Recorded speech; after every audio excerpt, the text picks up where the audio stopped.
ৰাজনৈতিক এটা অধিকাৰ বা এটা সাংবিধানিক অধিকাৰ নহ'লে সেই অঞ্চলটো সুৰক্ষিত কৰাত আমি এইটো অসম্ভৱ হ'ব। গতিকে অসম চৰকাৰে সোনকালে সময় থাকোঁতে বুজি উঠক।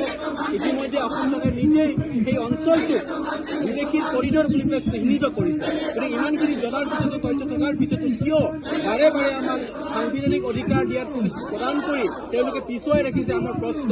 গতিকে আমি এই দিল্লীৰ পৰাই পোনপ্ৰথমতে অসম চৰকাৰৰ মাননীয় মুখ্যমন্ত্ৰী ডক্টৰ হিমন্ত বিশ্ব শৰ্মাদেৱক আমি আহ্বান জনাব বিচাৰিছোঁ যে আপুনি অতি শীঘ্ৰেই আপোনাৰ প্ৰতিশ্ৰুতি মতেই ৰাভা হাছং সাহিত্য সাহিত্য পৰিষদখনক হস্তক্ষেপ অন্তৰ্ভুক্ত কৰিবৰ কাৰণে যি প্ৰাৰম্ভিক প্ৰক্ৰিয়া ত্ৰিপাক্ষিক বৈঠক অনুষ্ঠিত কৰাৰ কথা আপুনি পৰিস্থিতি দিছিল, সেই ত্ৰিপাক্ষিক বৈঠক আপুনি ডিচেম্বৰ মাহৰ তৃতীয় সপ্তাহত অনুষ্ঠিত কৰক।